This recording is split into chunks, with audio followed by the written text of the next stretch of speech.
നമസ്കാരം. മതേതരത്വം പറയുന്ന CPM ഈ തെരഞ്ഞെടുപ്പിൽ PDPയുടെ പിന്തുണ വാങ്ങുന്നുണ്ടെന്ന് CPM general secretary MA baby തന്നെ വാർത്താ സമ്മേളനത്തിൽ തുറന്നു പറഞ്ഞിരിക്കുകയാണ്.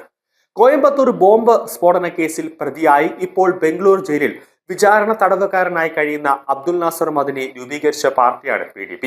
കേരളത്തിലെ ആദ്യകാല ഭീകര പ്രസ്ഥാനമായ ISന്റെ തലവനായിരുന്നു മദനി.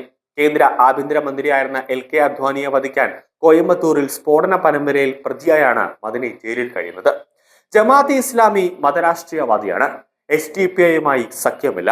PDP ഇടതുപക്ഷ മുന്നണിക്ക് പിന്തുണ പ്രഖ്യാപിച്ചു. അത് പാർട്ടി സ്വീകരിച്ചു. ഏതെല്ലാം പാർട്ടി വർഗീയമാണ് അല്ല എന്ന് ചർച്ച ചെയ്യുന്നില്ല. അബ്ദുൽ നാസർ മദനി സ്വയം പ്രഖ്യാപിച്ചതാണ് തന്റെ പഴയ നിലപാടുകൾ ഉപേക്ഷിക്കുന്നുവെന്ന്. മദനി ചെയ്യാത്ത കുറ്റങ്ങൾ വ്യാജമായി ചുമത്തിയാണ് മദനിയെ ജയിലിൽ അടച്ചിരിക്കുന്നതെന്ന് മദനി പറഞ്ഞത് വിശ്വസിക്കുന്നുവെന്ന് CPM ജനറൽ സെക്രട്ടറി പറയുന്നു.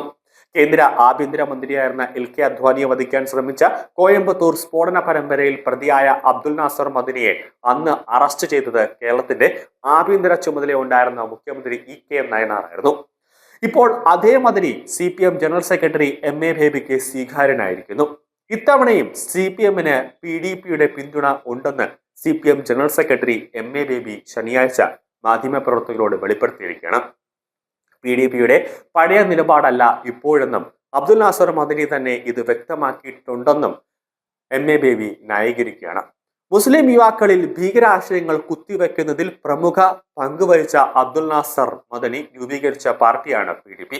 കേരളത്തിലെ ആദ്യകാല ഭീകര പ്രസ്ഥാനമായ ISന്റെ തലവനായിരുന്നു മദനി. പിന്നീട് ഭീകര സംഘടനയെ നിരോധിച്ചപ്പോൾ അത് PDP എന്ന പേരിൽ തലപൊക്കുകയായിരുന്നു. SDPIയുമായി ഒരു നീക്കുപോക്കിന് ഇല്ല എന്നും MA ബേബി പറയുന്നുണ്ടെങ്കിലും CPM നേതാവിന്റെ ഈ നിലപാടിനെ നമുക്ക് സംശയിക്കേണ്ടതുണ്ട്. പരസ്യമായി SDPയെ തള്ളി പറഞ്ഞാലും രഹസ്യബന്ധം ഉണ്ടെന്ന് വിശ്വസിക്കപ്പെടുന്നുണ്ട്. ഇക്കാര്യത്തിൽ മുഖ്യമന്ത്രി പിണറായി വിജയനാകട്ടെ മൗനം പാലിക്കുകയാണ്. കാരണം മൂന്നാമതും അധികാരത്തിലെത്തണമെങ്കിൽ ഇതുപോലത്തെ മത തീവ്രവാദികളുടെ, അതായത് PDPയുടെയും SDPയുടെയും പോപ്പുലർ ഫ്രണ്ടിന്റെയും ഒക്കെ വോട്ടുകൾ ഇവർക്ക് കിട്ടണം. കാരണം പോപ്പുലർ ഫ്രണ്ടിനെ നിരോധിച്ചുവെങ്കിലും ഒരു കൂടുതൽ ഭാഗം നേതാക്കൾ SDPയിലേക്ക് ചേക്കേറി ഇപ്പോഴും പ്രവർത്തിക്കുന്നുണ്ട് എന്നതാണ് വസ്തുത. അപ്പോൾ അവരുടെയൊക്കെ വോട്ട് കിട്ടിയാൽ മാത്രമേ CPMന് വീണ്ടും ഒരു തുടർ ഭരണത്തിന് സാധ്യത ഉണ്ടാവുള്ളൂ.